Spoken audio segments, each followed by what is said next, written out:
pessoas, sejam bem-vindos ao segundo episódio da História dos Videojogos, onde irei falar, claramente, da primeira geração dos videojogos, que vai de 1972 a 1980. Durante este tempo foram lançadas 17 consolas, e as que falarei no vídeo serão a Magnavox Odyssey, a Zanussi Pingotronic, Videosport MKD2, o Atari Punk, o Coleco Telstar e a Nintendo Color TV Game, que é um portátil. Ok? E o Alex irá-vos começar a introduzir o Magnavox Odyssey, por isso... Obrigado, filha da puta. Em 1966, Ralph Baer foi designado para criar o que seria, entre aspas, a melhor televisão do mundo. E como nós sabemos, a ideia foi um fracasso e eu cometi suicide. Brincadeira. Continuando, Ralph decidiu chamar dois amigos gays, mas não eram gays, que se chamavam Harrison e Bush. Estes três foram trabalhando em protótipos que foram fracassando. Ao sétimo conseguiram ter sucesso e designaram ele de Caixa Castanha ou Brown Box. Este grupo de amigos mostrou a Magnavox o potencial da Brown Box e ela aceitou começar a produção em janeiro de 1971. Assim, em setembro de 1972, a Magnavox Odyssey é lançada oficialmente. Magnavox presents Odyssey, the electronic game of the future. Odyssey easily attaches to any brand TV, black and white or color, to create a closed-circuit electronic playground. Odyssey gives you all the exciting action of hockey and 11 other challenging play and learning games for the entire family. Odyssey, a new dimension for your television, now at your Magnavox dealer. He's listed in the yellow pages. A consola em si custava $99 em 1972, o que corresponde a quase umas 600 nos dias de hoje, o que é caro pra caralho. Foram lançados 28 jogos para esta consola, sendo muitos deles de desportos ou genéricos. E vendeu 350 mil unidades até 1975, não sendo aquele grande sucesso comercial. Foi descontinuada em 1975 no mundo inteiro, exceto no Brasil, que só foi descontinuada em 1992. E para terminar, a Magnavox fez vários processos a todos os filhos da puta que fizessem plágio e etc. Por exemplo, a Atari, Coleco, Mattel, Seburg e Activision. Iluso cabrão do caralho, passo-lhe a palavra. Em finais de 1974, Zanussi, uma empresa italiana de mobília, lançou uma consola chamada Pingotronic.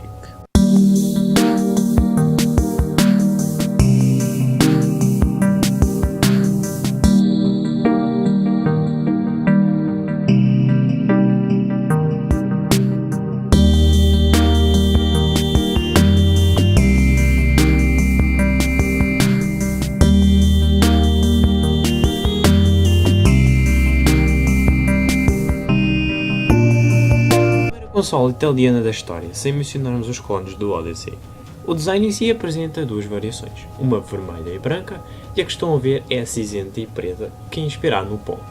E por falar do Pong, ele era um dos 3 jogos que aparecia nesta consola, juntamente com o Squash/Solo e Automatic/Track. Estes jogos não interessam. O jogo está a aparecer aí, não interessa também qual é. Continuando, só em 1975 é que a Zanussi, estamos a falar da empresa, conseguiu pôr o Pong na sua consola. O Pong fazia bastante sucesso, só por estar nesta consola. E falamos de vendas, até 1983 foram vendidos 1 milhão de unidades, o que, se vos pensar nos dias de hoje, não é nada, mas na altura era bastante mesmo. E eu acho que não há muito mais por falar desta consola. Obrigado, cabrão. Continuando. A próxima consola que irei falar será da Henry Videosport MK2. Eu sei nome mais bosta do que Gear Software. Brincadeira. Esta consola foi lançada em 1974, no mesmo ano em que Portugal mandou para puta que pariu o Marcelo dos Caetanos. E foi descontinuada em 1977. Uma coisa curiosa desta consola é que podias ter uma destas consolas enviadas por correio. Isto explica o porquê das suas vendas terem sido baixíssimas. Apenas 10 mil unidades vendidas, que merda. Só foram lançados 3 jogos para esta bosta. Futebol, o famoso Pong Volley Interval. Esta merda teve 2 versões. Uma versão rica onde você poderia ter letras de ouro, que coisa mais gay, mas foda-se. E outra versão sem essas letras de ouro para tornar mais barato. Que bosta, e acho que ainda há mais nada para falar.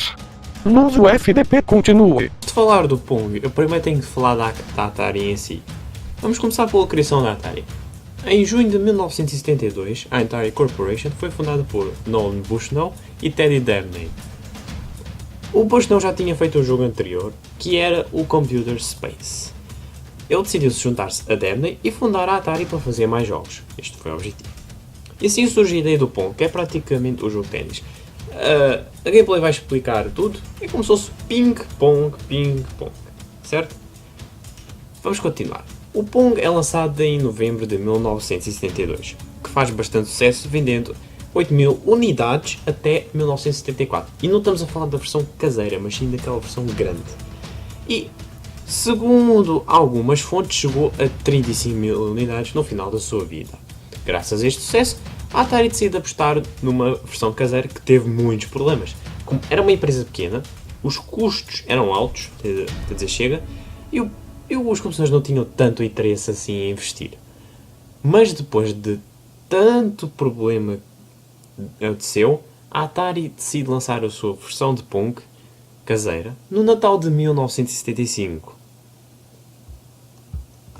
Doreen, I'm sure when you went out last week to play Pong, you got to having so much fun you just plain forgot to come home. We all miss you, Doreen. But guess what? Atari, inventors of them electronic games put the quarters in, just made Pong for home TVs. Scorekeeping and all. Pong, invented by Atari. Now at last you can play at home. Dublin, darling, come on back home. Este sucesso da versão caseira da Atari é só tudo graças à Sears, que é uma grande distribuidora dos Estados Unidos. E graças à Atari e à Sears, o conjunto das duas, esta Atari conseguiu ganhar um prémio daquela coisa do consumidor. Estão a ver? Preço do consumidor. Talvez prémios da bosta. Continuando. Em relação às vendas desta versão caseira, eu só tenho uma fonte que diz que foram vendidas 150.000 unidades. Se formos comparar com o Odyssey, é menos, é claro. Mas se formos comparar também com o Pong Pingotronic, também é pouco. Mas para uma empresa pequena, não está mal.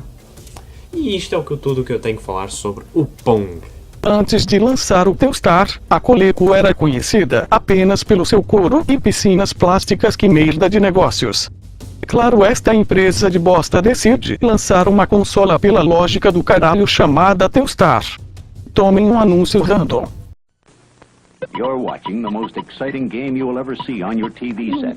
Telstar by Coleco, with 3 different games. Telstar Tennis, with digital scoring, variable speeds. Telstar Hockey. Each player controls a goalie plus a forward on the other side. Oops, a goal. And Telstar Singles Handball, a game you play yourself. Telstar Handball, Tennis, Hockey, all 3 at an exciting low price. For great family fun, hitch your TV to a Telstar by Coleco. Continuando, a Telstar vende 1 milhão de unidades, sobretudo ao seu baixo preço, que era de $50, e também bastante sorte. Esta sorte é sobretudo de ter pedido os chips adiantados. Na altura haviam poucos fabricantes de chips. Coleco recebeu a encomenda total e os concorrentes dela só 20%. Para quem é deficiente ou burro como a merda, a Coleco ganhou de 7-1 nesses caras. Durante a sua vida, o Telstar teve 14 modelos. Não importa dizer todos.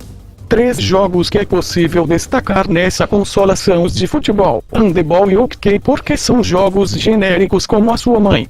Porém, em 1980, a Coleco foi quase à falência, porque tinha dívidas e muitas linhas de produção que não ajudam nas despesas. Fale, Luso nome. 4. A Nintendo tem os direitos de distribuição do Magnavox Odyssey no Japão. 3 anos mais tarde, claro que a Nintendo ainda era uma novata aqui, decide lançar e arriscar a sua consola, que seria a Nintendo Color TV Game 6. E o nome é uma bosta. 素晴らしいボールの変化、鮮やかな9色のカラーがゲームの種類によって変わります。ラケットの大きさやボールのスピードが変えられるので、ハイテクニックなゲームが楽しめます。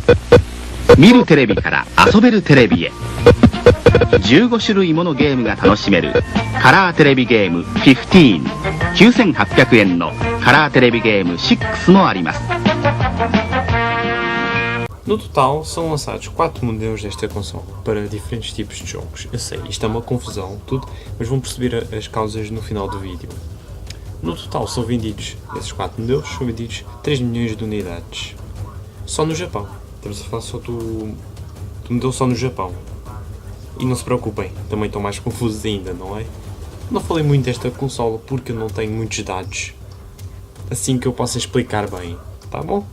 Depois do sucesso do Pong, podemos dizer sucesso, a Atari iria fazer, na próxima geração, uma das consolas mais revolucionárias da história pelo seu número de vendas, como também por outros motivos, que só seria destronada na terceira geração. Assim, falamos da...